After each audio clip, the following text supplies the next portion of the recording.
Hi, everybody. It's the debut episode of the In-Ring Wrestling Podcast. I'm Kevin Kelly. I'm the host along with Casey Thompson. Casey, of course, is one of my oldest and dearest friends in professional wrestling. Casey, we go way, way back. I started 1991 in pro wrestling. When did you get started? Late 1988. 88. Okay, so combined, we got over 6 decades of experience in the industry, and we're going to be telling some stories and introducing you folks to a lot of people that you may have forgotten. Casey, of course, the main eventer is the most important person, you would imagine, in any wrestling promotion, right? Well, I think that's what people think. The perspective of the fan thinks that's the most important person. But if it wasn't for and these are very derogatory terms, the job guy, the enhancement man, they change it. WWE got politically correct. We're not calling them job guys no more. We're going to call them an enhancement talent. Then it went to extras. It would change as when Vince decided what he wanted, what words you could say, you could not say, and you could tell about all that stuff. But my perspective is, yeah, I did a lot of TV matches where I did the job, I did the favor, I lost because I was putting that guy over. But what happens is then that guy will go up the ladder and put someone else over, and it goes all the way up to the main event guy, which at the time would be Hogan or it would be The Rock or Stone Cold. So in essence, everyone's a job guy, an enhancement guy, talent. In our world, we're just wrestlers. But you know what? There's a winner, there's a loser. And at the end of the day, as long as there's a paycheck there, it doesn't really matter to me. So what will be, yeah, I think that's perfectly stated. Again, some of the, pejorative, he's a jobber. Please. It's again, all part of the team, all part of the effort to elevate everybody so that everybody is in the right spot of where they are. So what we're going to be doing here on the In-Ring Wrestling Podcast, we'll be taking a look back at Casey's personal experiences. Casey, with extra work for WCW and WWF alone, how many matches did you have with just those two companies? Can you approximate? Oh, it has to be in the hundreds that I know of, if not more. I mean, I've had some guys that I've wrestled 20 times. It's weird because sometimes you'd go there and you see the format sheet and you're like, oh, I got Alex Wright again. I'm like, all right, easy match, good, because they'll look at it and say, okay, who can we match up to them we know it's going to have a good match on TV, that we're not going to have to spend a bunch of money in post to fix stuff when they mess it up and different things like that, But I think this podcast is going to cover more in-depth behind the scenes things than any other podcasts out there. You're going to hear what the perspectives, everything. My perspective of, say, Lex Luger compared to Sting's perspective of Lex Luger. How Luger treated me or how Hogan treated me or what other different people treated me. There's guys that are great and there's guys that are assholes out there. Right. It just all depends. And that's what we're going to do a deep dive into and eventually find out everything. When we have our guests, they'll be able to give us their perspective on it. And that's the whole thing is that, you know what? You were there for the Monday Night Wars. You were in WWE. I was in WCW for the Monday Night Wars. I was there in Hall and Nash at MGM when they were sitting above the MGM studios. I was there when that big Rey Mysterio got launched like a lawn dart with Kevin Nash. I was standing right behind them during that. See, and I was standing right behind the camera that you see in Beyond the Mat, the Bret Hart documentary with the Montreal Screwjob. I was directly behind the camera seeing the interaction as Bret came in, as Bret's wife was yelling at Shawn and Triple H. It was fascinating to be there. I was a fly on the wall for so much. And I think that's a lot of it because you mentioned guests. Now, you and I have so many friends within the industry, people that we've worked with, people that we know. we're tapping these phone lines already saying, hey, we're getting this podcast going. I need you to come on and tell stories. And they're all excited. And these are guys that have wrestled the biggest stars in the world. I mean, these are household names to television wrestling fans. And again, we're going to learn about them. Like, for example, the one that I'm really excited to talk to is Bob Cook. I love Bob Cook. He's one of the best wrestlers I ever saw. And best punch in wrestling. Yeah, just did everything so right.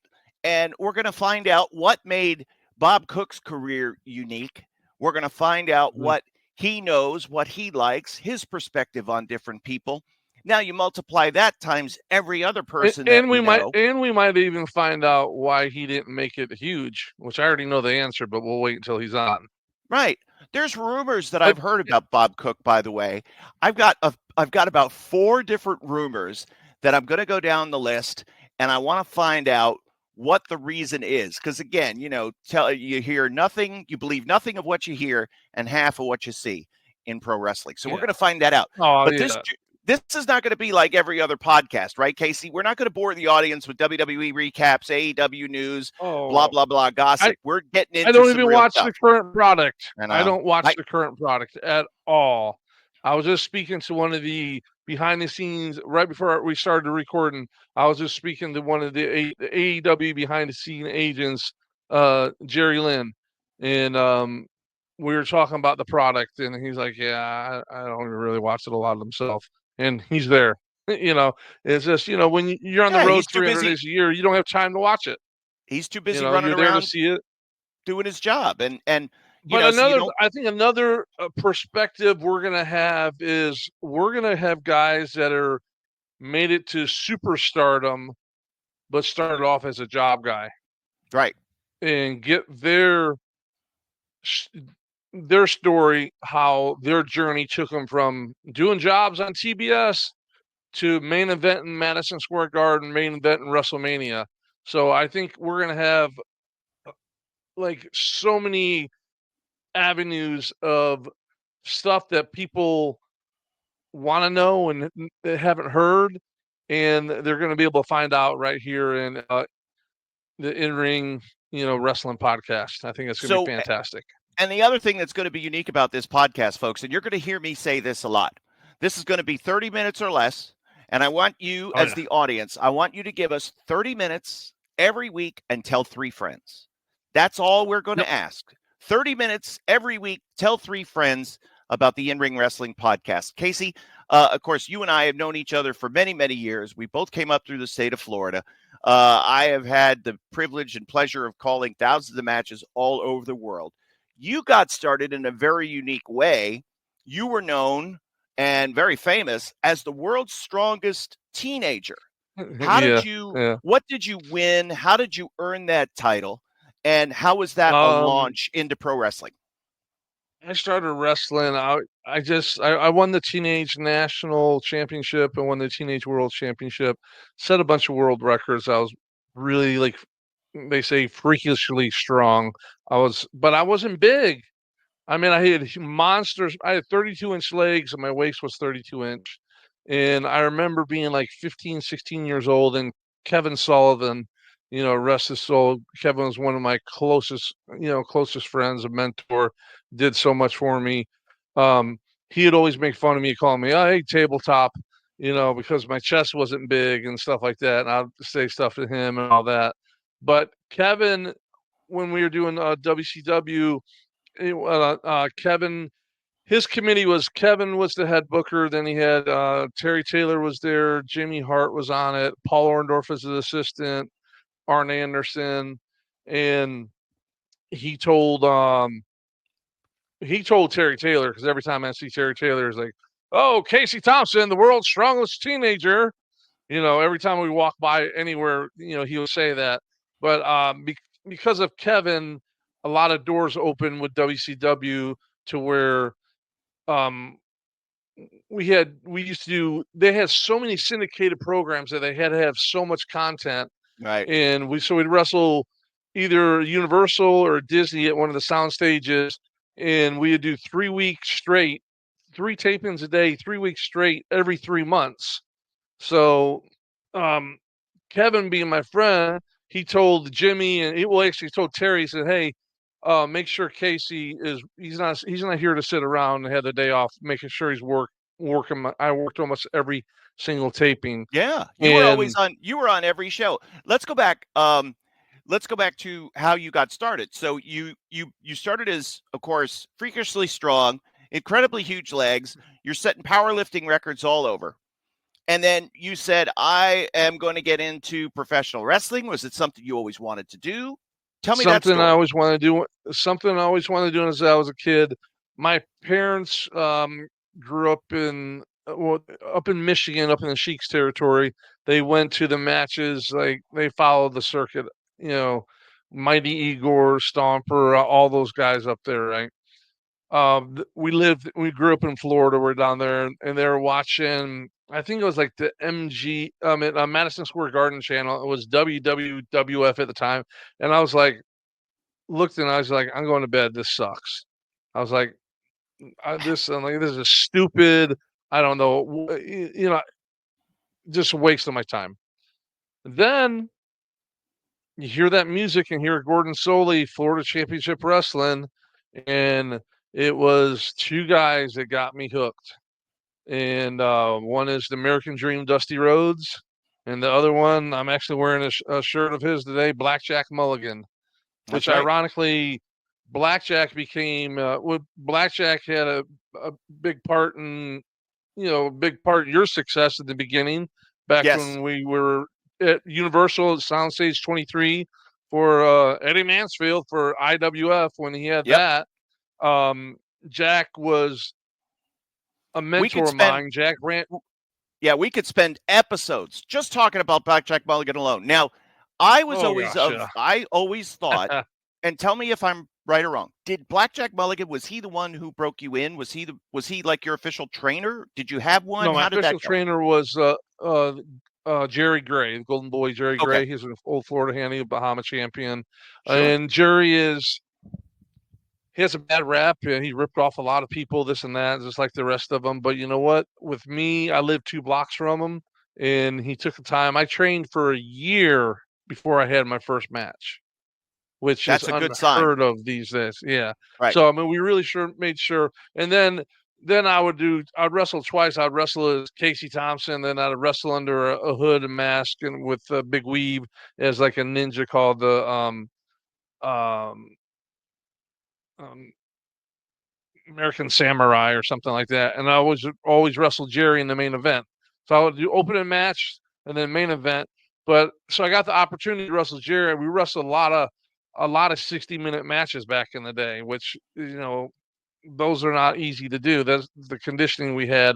But who broke me into business was another big territory guy, Bugsy McGraw. Ah, Bugsy was the one who was like, "Hey kid, you know how to throw a farm?" I'm like, "Yeah." He's like, "Throw a farm." No, no. And then we're like getting out of the shower, and I had a bloody chest, and I knew how to throw a farm after that. But I wrestled him a lot, and I'd have him in the corner. I'd be hitting him. He's like, hit me, mm. kid, harder, kid, harder, kid. I said, I can't hit any harder than this. I'm throwing live rounds at him, and he's like, harder, harder. And I learned a lot from him. I learned uh, everyone wrestles different. I wrestled very snug. I was protective, but I laid everything in. I was stiff.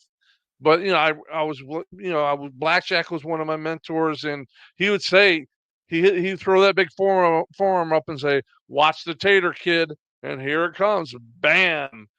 So that, and then Kevin Sullivan.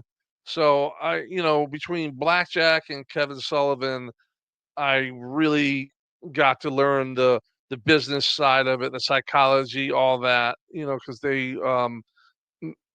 took me under the wing, and they just I was just a sponge, and I would just shut up and listen. And people were like, why are you driving down there to get Kevin, to take him an hour out of your way to pick him up to drive him? It's because it's Kevin Sullivan. You're going to learn on Yeah. that trip. Why, So Kevin? You get and again, me, Kevin Kelly. I'm like, I get to go pick up Blackjack Mulligan and drive him to the towns and Jack smoking the whole I have time. I know we're probably short on time, but I have a great blackjack story. So we were doing IWF, we were doing a double shot. I think we were doing Ocala, like a car lot, and then we were doing that night. We were doing Chain of Lakes and Winter Haven. Winter Haven. So I'm riding with Jack. Jack smoked those Salem cigarettes that look like little baby toothpicks in his mouth, right? Right. It's pouring down rain like the worst thunderstorm you ever seen. I couldn't see 2 inches in front of me. He's smoking, driving about 100 miles an hour. I'm looking for all the old shit handles while he's reading the newspaper. And I'm like, oh my God, I'm going to die. And I mean, I learned a lot of stories about why, what he did and why he went away. A lot of people that were involved. And I got a lot of bits and pieces of things at times. And then we got there early. He'd be like, oh, this is where Barry used to take his rats over here. Or this is where this happened. I mean, I learned so much stuff that me growing up as a super fan for Florida Championship Wrestling, and then that was at noon on Saturdays, and then 6:05 on TBS, Georgia Championship Wrestling, and I always try to figure out how did Gordon get from one to the other so fast, not realizing it was pre-recorded. This is what I didn't know. But they were the ones who got it in my blood to want to become that's what I want to do. And everyone's like, sure kid. And then, the first time they saw me on TV, I was like, yeah, to all of them. It's amazing how, because I had a similar experience. It was like I was one of the few wrestling fans in like my 4th and 5th grade class in Stuart, Florida.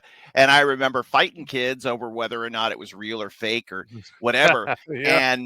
And then as I got into high school and college, I was like, okay, I want to be an announcer. I want to follow in Gordon Soley's footsteps. That's what I want to do. I didn't want to be a wrestler. I want to be the announcer. And how do I do it? Well, I know that WCW is out of the CNN building in Atlanta. So maybe if I go to Atlanta, I could get a job like with CNN and I can get in that way. So a friend of mine and I kind of had, because he wanted to be in sports and I wanted to be in wrestling, and we kind of had this idea to move up there, and it didn't happen.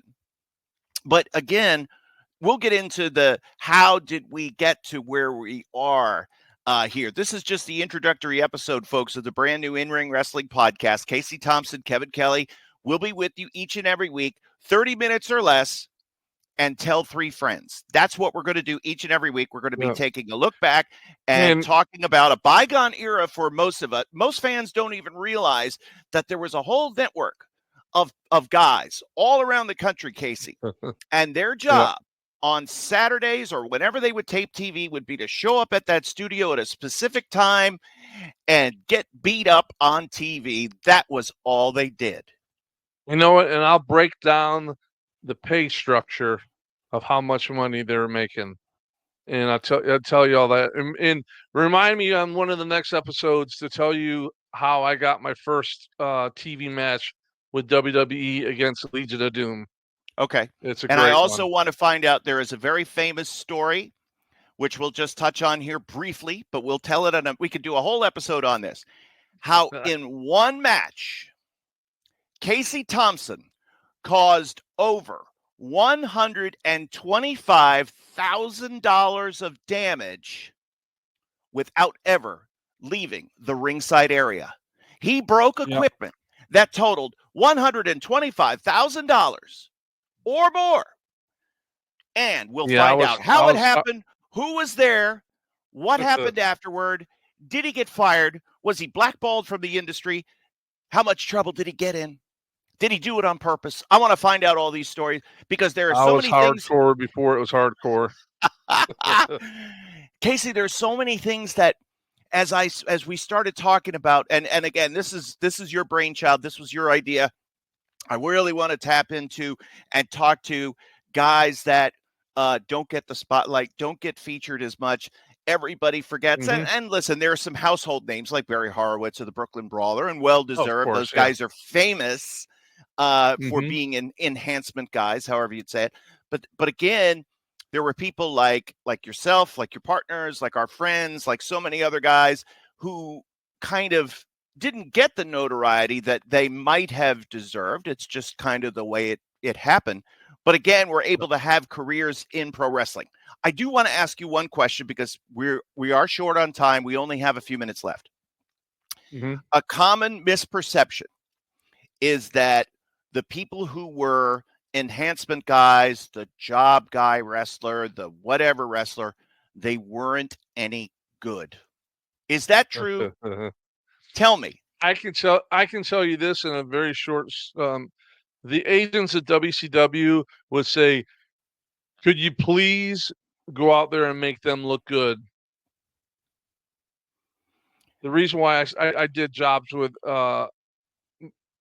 IWF for Eddie Mansfield, because half those wrestlers were the drizzling shits that were on that show. And Blackjack was like, "Casey." He always called me Case. "Hey, big Case." I'm like, "What's up, Jack?" He says, "Do me a favor." I said, "Kevin," I said, "Man, I'm wrestling on WCW right now. I don't want to get heat. I know I'm going to get heat from it because, Eddie was blackballed for a long time for the business from the 2020 thing." And he says, "You can wear a mask." I said, "If I wear a mask and they don't know my name, I'll go and I'll put all you guys over and make them look like $1 million, because I could take a broomstick and make it look like it was $1 million. It's just, I was just fortunate to be able to do that. So, but yeah, some of your best wrestlers in the ring is the guy that's getting pinned, the guy who doesn't have music, doesn't have an entrance. He's just in the ring. He walks out with the referee. Some of those are the best wrestlers in the building. There And are I'll so save my many, life on that. and there are so many stories just like that one and more that we could delve into, and we will delve into on these upcoming episodes. So this of course is going to be available on all streaming platforms. It's going to be, you'll see us across all forms of social media. Casey, I just found out I just set up TikTok for the first time. I'm very proud. Thank you so much. I'm now part All of like right. hanging with the cool kids. I got TikTok, and we'll be putting content up across YouTube, across Facebook, X, Instagram, TikTok, you name it, we're there. People are Yep, going to be and able to it's find us everywhere. we have all that for the podcast too, so they can just search us on all those. It's a in-ring wrestling podcast, TikTok, Stitch, Facebook groups, Whatever. TikTok, all of them, everywhere. That's it. Yep. So We're going to be we'll be part of these communities, and you'll get to know, because again, we want to make sure that we're getting content out to everybody that wants to find it. Do you know that there was, of course, a lot of great wrestling overseas, all around the world, throughout the 60s and 70s? The world of sport over in the UK. Did you ever see any of that? Yeah, I mean, I did some traveling overseas and stuff like that. Sometimes it's a little different, weird, wrestling the wrong side of the body and all that. You just learn to adjust. They don't speak English, but everyone knows the whole Wait, in common. England they speak English. You mean Mexico? You Yeah, mean like South America? yeah. I mean, but they all know wrestling terms. Right. And I It have it some good stories and about over in South America and stuff like that. Um, doing some media press things that got us in some trouble and stuff like that. So there's a lot of stories that can be told. And one thing I want to hear feedback from the people who are watching. If you like yeah. what we're asking, what we're doing, if there's questions you want, something you want to know, we're here to tell you the ins and outs of professional wrestling, everything, the political parts of it. Wrestling is, I say, to make it big in wrestling, you have to have a look, and then the second you have to be lucky. It's two things. It doesn't matter if you're good or not, because I've seen people like Johnny B. Bad and Van Hammer. Johnny B. Bad, I seen him, Dusty, walk out the booking office door and seen him and said, "Oh shit, that looks like Little Richard." And the guy got a job and had a meeting set up and didn't show up for the meeting. He was late. offering a contract.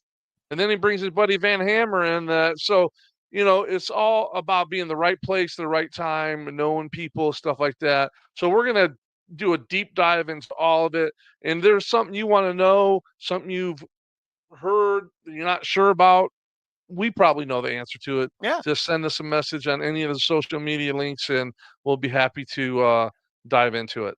I'll be talking about my time because when I was in WWE, WWF, when I was there, I started in 1996. I was just an announcer. Then in my second year, I was an announcer. Plus, I was I was part of the magazine staff. And after doing the magazines for a while, then I didn't want to do that anymore. Cornette had left. Who was the editor of the magazine? Vince Russo. Oh, so we can have 20 shows on that now. Yes, we can talk about. We'll talk. Listen, I want to talk about my perspective, where I was all week leading up to the Montreal Screwjob. Oh, and it's perfect. Right? So it's a different story. I was directly across the hall from Vince Russo, who was told by Vince McMahon to listen in on mute, listen in on all these calls that he was having with Brett, with Jim Neidhart, with Owen, etc., to make sure that nothing was forgotten, nothing was misstated, and that Vince had all the notes and all the details. So I'm there with Vince Russo while he's listening at Vince's request to all these calls. I moved upstairs after doing the magazines for a while. Russo leaves. It wasn't any fun. I move upstairs and I work with Terry Taylor in talent relations, and we are part of the. We're finding guys, helping manage the developmental group, and also booking the extras for TV. And I booked you guys. I booked my friends all the time. It was pretty much a thing to see my friends and get you guys a payday. But we'll be talking to some of those famous guys, some of those infamous guys. What I want to hear the most of your time there is what it was like, because everyone hears about it. You hear about it everywhere. What's it like when you're announcing and Vince McMahon is screaming in your ear in your IFB? That's what I want to hear. How distracting can that is? You have to be such a talent to be able to hear what they're telling you. And knowing Vince, he's constantly going, probably doesn't stop talking. He probably talks more than the announcers talk. That's the kind of things I want to hear about. He was so loud. So he had and I will break it down, but he had individual channels. So if he wanted to talk to one announcer, he'd hit this button. If he wanted to talk to another announcer, he could hit that button. Yeah, if he's talking, but if he's talking to, say, your partner on your right, and I have a headset just like this, doing Monday Night Raw live, he's so loud, screaming at the person to my right, I could hear it through my headset while this guy we're in an arena with people, matches going on. He's screaming at that person so loud, I could hear it bleeding through his headset. That's how loud Vince could be, how intense Vince could be. But we'll talk about that. Real quick, Casey. And I'm sure there's going to be some Bruce Pritchard questions, too, that's going to come out. There has to be. There has to be. Did Terry Taylor really have heat? Did Bruce hate him? Why did this one not get along? What happened when Vader got thrown in jail in Kuwait? Was The Rock a cool guy? You want to know about WCW guys? You want to know about and WWF I'm going to bring guys? up some taboo stuff. In one episode, we'll talk about Pat Patterson and Terry Garvin. Okay, I think that's fair. Because there's no subject, Casey, that's off. I have insight on that stuff. You were were you there when Chuck Austin was paralyzed? Yeah, and down in West Palm Beach. We'll talk about that. There are things that have happened that people either ignore or compartmentalize or whatever that we're going to talk about each and every week here on the In-Ring Wrestling Podcast. Our promise to use 30 minutes or less and tell 3 friends. So, Casey, with that said, we're out of time, but let's get back together next week and we'll start to dive into some of these stories that you have that have been locked away for far too long. Sounds good. All right. For Casey Thompson, I'm Kevin Kelly, and we'll see you next week. The In-Ring Wrestling Podcast, 30 minutes or less each and every week. In-Ring Wrestling Podcast.com. Okay, we'll end the recording there. I thought that went fine. It's totally